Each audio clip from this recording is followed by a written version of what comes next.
మీరందరూ ఈరోజు ప్రభుత్వం కూడా కొంత స్పందించి బోర్డు సెక్రటరీ గారు దిగి ఒక 2-3 విషయాలు చెప్పాడు. ఒకటేమిటంటే సెప్టెంబర్ 2వ తేదీ నాడు లిస్టు పెడతామని చెప్పారు, సెలక్షన్ లిస్ట్. ఓకేనా? దాని తర్వాత వెరిఫికేషన్ లిస్ట్ పెడతారు. 2వ తారీఖున వెరిఫికేషన్ లిస్ట్ పెట్టి సెప్టెంబర్ 8వ తేదీ నుంచి ఒక వారం రోజులు అంటే 12వ తేదీ వరకు వెరిఫికేషన్ చేస్తారు. ఆ వెరిఫికేషన్ కంప్లీట్ అయిన తర్వాత 1 వీక్ ఫైనల్ లిస్టు, ఇక సెలక్షన్ లిస్టు పెడతారు, డిస్ప్లే చేస్తారు. ఆ తర్వాత మీరు జాయిన్ కావాల్సి ఉంటుంది.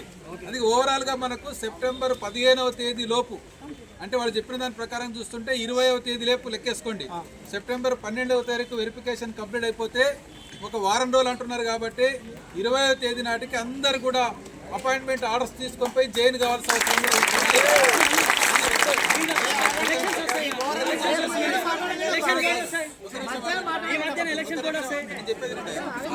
ఒక పాయింట్ చెప్తే అర్థం.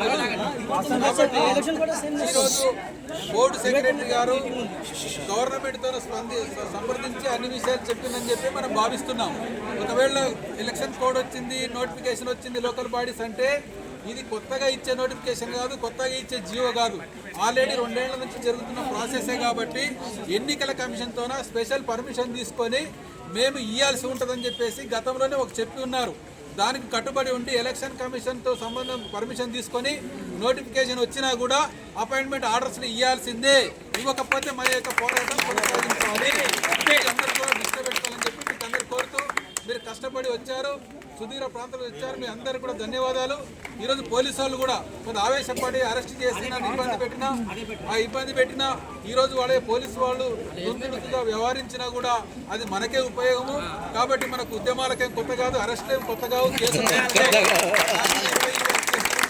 మీకోసం తిరగడానికి నేను సిద్ధమే ఉన్నా.